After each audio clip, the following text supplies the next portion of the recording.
Hello friends, இன்றைக்கி நம்ம science teaching அகாடமியில் பார்க்க போகிற டாபிக் ஒபிசிட்டியோடைய தொடர்ச்சி.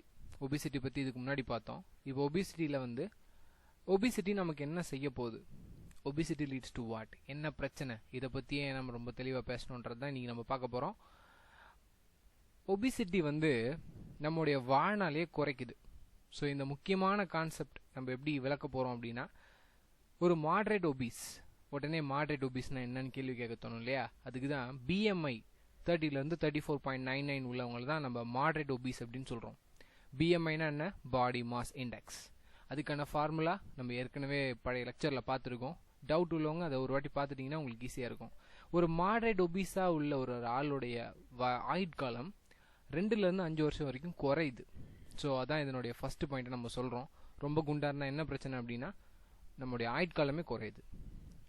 இதுக்கு ரொம்ப ஒரு சென்சிபிளான எக்ஸாம்பிள் சொன்னோம் அப்படின்னா, ஒரு 20லேருந்து 30 வயசு உள்ள ஒரு மேல், அவருடைய பிஎம்ஐ பார்த்தீங்கன்னா 45க்கு மேலே இருக்குது. இந்த 45க்கு மேலே உள்ளது அவர் எந்த அளவுக்கு பாதிக்குதுன்னா, 13 வருஷம் அவருடைய ஆயுட்காலத்தை அவர் இழக்கிறார். இப்போ 60 வயசு வரைக்கும் வாழறாங்க அப்படின்னா, அவங்க ஒரு 45-50 அதுக்குள்ளேயே அவங்களுடைய ஆயுட்காலம் முடிஞ்சிருது. ஸோ அதனால் நம்ம ஒபிசிட்டி பற்றி தெரிஞ்சுக்க வேண்டிய அவசியம் என்ன? அது நம்மளுடைய ஆயுட்காலத்தையே குறைக்குதுன்றது தான். என்னென்ன பிரச்சனைகள்லாம் நம்மளோட சேர்ந்து வருது? ஒபிசிட்டின்றது தனி கிடையாது. நான் சொன்னேன் ஏற்கனவே, சிண்ட்ரோம் அப்படின்னு சொன்னேன். இந்த வார்த்தைக்கு சிண்ட்ரோமுக்கு என்ன அர்த்தம்னா, கூட்டு நோய்கள், நிறைய நோய் சேர்ந்து நமக்கு வரும். இது ஒரு தனி நோயாக நமக்கு வராது. என்னென்னு பார்த்தீங்கன்னா, ஃபர்ஸ்ட் டைப் 2 டயபெட்டிஸ் மெலிட்டஸ், ரீப்ரொடக்ஷனில் வரக்கூடிய ப்ராப்ளம், அதாவது செக்ஷுவல் டிஸ்ஃபங்க்ஷன். அடுத்தது இதயம் சம்பந்தமான நோய்கள், நுரையீரல் சம்பந்தமான நோய்கள், கல்லீரல் சம்பந்தமான நோய்கள், கடைசியாக கேன்சர் வரைக்கும் போகும்.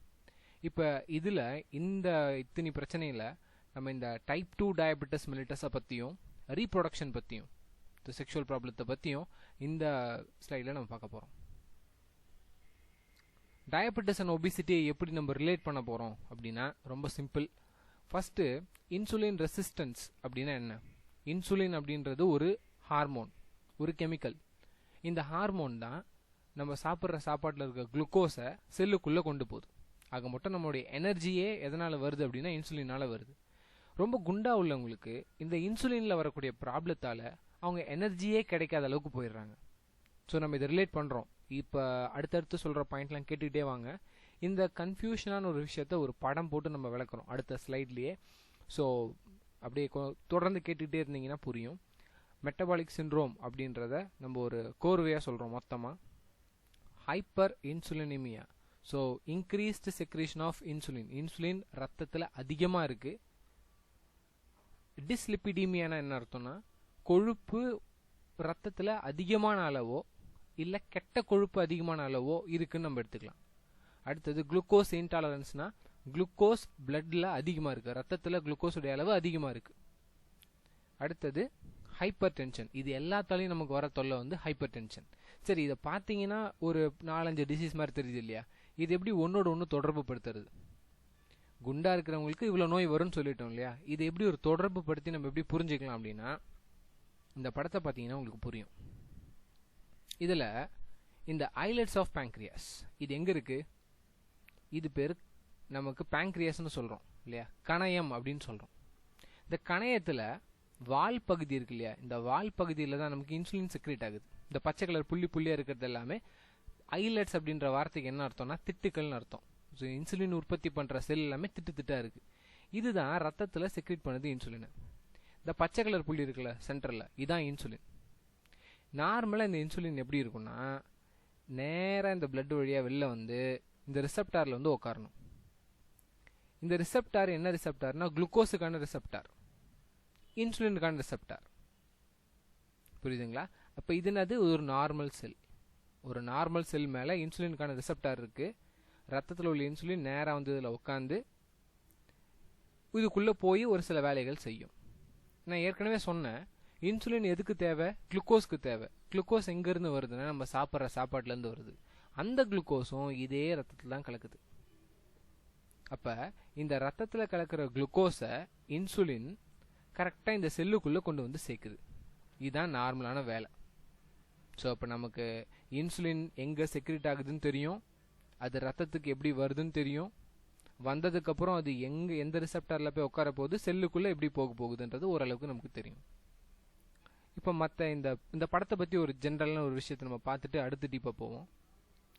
இது லிவர், கல்லீரல், இது இதயம், இது கணையம், இது இரத்த குழாய். இதே மாதிரி நம்ம உடம்புல இருக்காது. ஒரு சில மாற்றங்கள் நம்ம புரிஞ்சுக்கிறதுக்காக தான் இந்த படம் போட்டிருக்கேன். நம்முடைய முக்கியமான எதிரியை யாருன்னா இந்த தொந்தி தான். இது வயிறு பகுதி. இந்த வயிற்று பகுதியில் இருக்கிற இந்த ஒரு செல்லையுமே நம்ம என்னன்னு சொல்கிறோம், அடிப்போசைட் அப்படின்னு சொல்கிறோம். Adipose tissue, அடிப்போசைட். ஸோ இப்போ நம்ம ஒன்று ஒன்றா பார்ப்போம். இப்போ பிரச்சனையை பார்ப்போம். பிரச்சனை எங்கேருந்து ஆரம்பிக்குது? ஐலட்ஸ் ஆஃப் பேங்க்ரியாஸ் நான் ஏற்கனவே சொல்லிட்டேன். இப்போ இதுலேருந்து செக்ரெட் ஆஃப் இன்சுலின் இங்கே வந்துருச்சு. அடுத்த கான்செப்ட் என்ன? இந்த ஃப்ரீ ஃபேட்டி ஆசிட் இம்பேரிங் இன்சுலின் எழுதியிருக்கேன். இதுக்கு என்ன அர்த்தம்? இந்த ஆரஞ்சு கலரில் இருக்கிறது எல்லாமே கொழுப்பு. இந்த கொழுப்பு என்ன பண்ணுது? இன்சுலினை சுற்றி வளைச்சிருச்சு. அதனால் என்ன ஆகுது? நமக்கு நிறைய தொல்லைகள் வருது. இப்போ ஒரு கேள்வி கேட்க தோணுது, இந்த கொழுப்பு எங்கேருந்து வந்துச்சு? Release of free fatty acid from adipocyte. அடிப்போசைட்னா என்ன? எங்கே இருக்குது? அப்டாமனில் இருக்குது. ஸோ அப்போ அடிப்போசைட்டுன்றது அப்டாமனில் இருக்கிற கொழுப்பு செல்கள். அப்போ கொழுப்பை தான் உடம்பு ஃபுல்லாக வச்சிருக்கிற செல்லுக்கு தான் என்ன பேர்? அடிப்போசைட்னு பேர். இந்த அடிப்போசைட்லாம் என்ன பண்ணுதுன்னா இந்த ஃப்ரீ ஃபேட்டி ஆசிடை ரத்தத்துக்குள்ளே அனுப்புது. இந்த ஃப்ரீ ஃபேட்டி ஆசிட்லாம் இன்சுலினை சுற்றி ஒரு வட்டம் மாதிரி ஃபார்ம் ஆகிடுச்சு. இப்போ இன்சுலினால் என்ன செய்ய முடியல? குளுக்கோஸோடு சேர்ந்து இந்த ரிசெப்டாரில் உட்காந்து செல்லுக்குள்ளே போக முடியல. அதனால் நமக்கு எனர்ஜி கிடைக்கல. ஸோ நம்ம மொத்தமாக புரிஞ்சுக்கலாம். இதுக்கு முன்னாடி பார்த்த ஸ்லைடோடைய விளக்கம் என்னன்னா, மெட்டபாலிக் சிண்ட்ரோம் அப்படின்னா என்ன? Hyper insulinaemia. இப்போ இந்த பச்சை கலர் இந்த இன்சுலின்லாம் செல்லுக்குள்ளே போகலைன்னா ரத்தத்தில் எப்படி இருக்கும்? அதிகமாக இருக்கும். Hyper insulinaemia. அடுத்தது டிஸ்லிபிடீமியா. இந்த கொழுப்புலாம் பாருங்கள் இவ்வளோ அதிகமாக இருக்கு இல்லையா? இதெல்லாம் எங்கேருந்து வந்துச்சு? அடிப்போசைட்லேருந்து வந்துச்சு. அப்போ டிஸ்லிபிடீமியா. இங்கே பிளட்டில் இருக்கிற குளுக்கோஸ் எதுவுமே இந்த செல்லுக்குள்ளே போகாது. அப்போ என்ன வரும்? Glucose intolerance.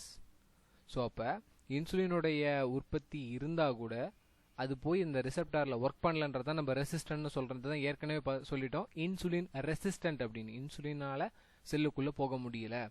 அடுத்து டிஸ்லிபிடீமியா, அடிப்போஸ் டிஷ்யூ, கொழுப்பு செல்களிலிருந்து கொழுப்பு ரத்தத்துக்குள்ளே வர்றது, அதுதான் டிஸ்லிபிடீமியா. கடைசியாக நம்ம பார்த்தது குளுக்கோஸ் இன்டாலரன்ஸ்.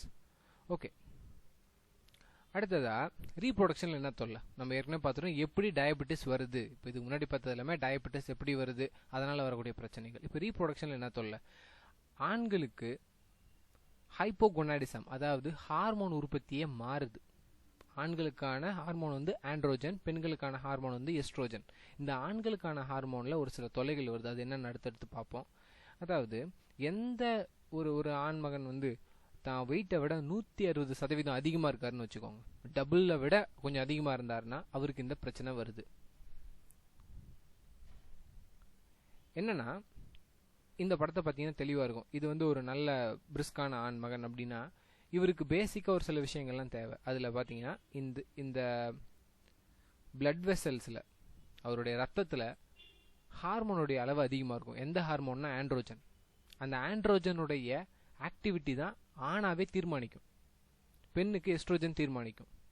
இப்போ இந்த பிளட் வெசலில் நமக்கு என்ன இருக்குது பாருங்கள், எஸ்ஹெச்பிஜி, அதாவது செக்ஸ் ஹார்மோன் பைண்டிங் குளோபுலின். அதில் இந்த டெஸ்டோஸ்டிரான் உட்காந்துக்கும். டெஸ்டோஸ்டிரான்றதும் ஆண்களுக்கானது தான். ஆண்ட்ரோஜன், டெஸ்டோஸ்டிரான் இது எல்லாமே ஆண்களுக்கான ஹார்மோன் தான். அப்போ டெஸ்டோஸ்டிரானும் எஸ்ஹெச்பிஜியும் ஒன்றா சேர்ந்தாதான் டெஸ்டோஸ்டிரானுடைய உற்பத்தி ஆகிற இடத்துல இருந்து மற்ற இடத்துக்குலாம் போகும். இப்போ ஒரு சில தெளிவான விஷயத்த பார்க்க போகிறோம். டெஸ்டோஸ்டிரான்ன்றது என்ன? ஆண்களுக்கான ஹார்மோன். எங்கே உற்பத்தி ஆகுதுன்னா விதைப்பையிலிருந்து, டெஸ்டிஸ்லேருந்து உருவாகுது. ஆண்களுடைய விதைப்பையிலேருந்து உருவாகுது. ஒரு சில அளவு வந்து நமக்கு சூப்ராரியனல் கிளாண்ட்லேருந்து உருவாகுது, அதாவது சிறுநீரகத்துக்கு மேலேருந்து. ஸோ இந்த ரெண்டு செக்ரீஷனுமே எல்லா இடத்துக்கும் போகிறதுக்கான வேலையை, ஒரு டிரான்ஸ்மோட்டர், ஒரு ஸ்கூட்டர் வேலையை பார்க்கறது தான் இந்த எஸ்ஹெச்பிஜி. இந்த கேரியர் ப்ரோட்டீன் தான் அந்த ஹார்மோனை ஒரு இடத்துலேருந்து இன்னொரு இடத்துக்கு கொண்டு போகுது. ஸோ இதில் இந்த எஸ்ஹெச்பிஜியோடைய அளவு குண்டாகிறவங்களுக்கு கம்மியாகுது, டெஸ்டோஸ்டிரானுடைய அளவு கம்மியாகுது. எப்படின்னு பார்த்தீங்கன்னா இந்த கொழுப்பெல்லாம் டெஸ்டோஸ்டிரானை ஈஸ்ட்ரோஜனாக மாற்றிடும், பெண்களுக்கான ஹார்மோனாக மாற்றிடும். அப்போ ஆண் வந்து பெண்ணுடைய தன்மையை அடையிறதுக்கான அளவும் அதிகமாகுது. பெண்களுக்கான தொல்லைகள் பார்த்தீங்கன்னா அவங்களுக்கு ஆண்களுடைய ஹார்மோன் அதிகமாகுது. அவங்களுக்கும் எஸ்ட்ரோஜனுக்கான பைண்டிங் புரோட்டீன், அதாவது செக்ஸ் ஹார்மோன் பைண்டிங் குளோபுலின் அளவும் கம்மியாகுது. இந்த கொழுப்பு என்ன பண்ணுதுன்னா ஆண்ட்ரோஜனை எஸ்ட்ரோஜனாக மாற்றுது. பெண்களுக்கும் ஆண்ட்ரோஜன் உற்பத்தி உண்டு சிறிய அளவு. அது எஸ்ட்ரோஜனாக மாறிச்சுன்னா எஸ்ட்ரோஜன் பெண்களுக்கான ஹார்மோன் தானே, அப்போ நல்லது தானே. அதிகமாக இருந்தால் என்ன, எதுவுமே அளவுக்கு மீறி இருந்தால் தொல்லை. ஸோ எஸ்ட்ரோஜன் நார்மலோட அதிகமாக இருக்குது. ஏன்னா இவங்களுக்கு உருவாகிற ஆண்ட்ரோஜனும் கொழுப்பு என்ன பண்ணிடுதுன்னா எஸ்ட்ரோஜனாக மாற்றிடுது. அப்போ எஸ்ட்ரோஜனுடைய உற்பத்தி பெண்களுக்கு அதிகமாகி அதனால் அவங்களுக்கு பெண்களுக்கான தொல்லையும் அதிகமாகுது. அவங்களுக்கு வரக்கூடிய பெரிய தொல்லைன்னா இந்த எஸ்ட்ரோஜனுடைய அதிகமானதால் நமக்கு என்ன தொல்லை, பாலிசிஸ்டிக் ஓவேரியன் சிண்ட்ரோம். அதை பற்றி நம்ம இன்னும் டீப்பாக பார்ப்போம். இப்போ இந்த லைனுக்கு என்ன அர்த்தம், இன்க்ரீஸ்ட் ஆண்ட்ரோஜன் ப்ரொடக்ஷன். எப்படி, இங்கே கவனிச்சிங்கன்னா தெரியும். ஓவரி அப்படின்றது சினைப்பை. இந்த சினைப்பையில் ஹைப்பர் ஆண்ட்ரோஜெனசிஸ், ஆண்ட்ரோஜனோட உற்பத்தி அதிகமாகுது. இது ஆண்களுக்கானது இல்லையா. ஒரு பெண்ணுடைய உறுப்பானது ஆணுடைய ஹார்மோனை உற்பத்தி பண்ண வச்சிரும் இந்த ஒபிசிட்டி. இதில் பார்த்தீங்கன்னா தெரியும், இது கருப்பை, இது சினைப்பை, இது ஃபுல்லாக பாலிசிஸ்டிக் ஓவேரியன் டிசீஸாக மாறிடுச்சு. யூட்ரஸ் அப்படியே இருக்குது. சரியா?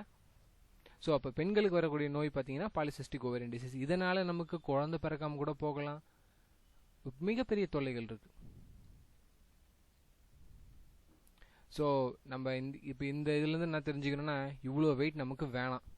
வெயிட்டை நல்லா குறைச்சி ஒரு நல்ல ஆரோக்கியமான வாழ்க்கையை வாழ்வோம். இன்னும் தொடர்ந்து அடுத்தடுத்து ஒபிசிட்டி பற்றி வேறு வேறு கோணங்களை நம்ம யோசித்து பல லெக்சர்ஸ் போடலான் இருக்கோம்.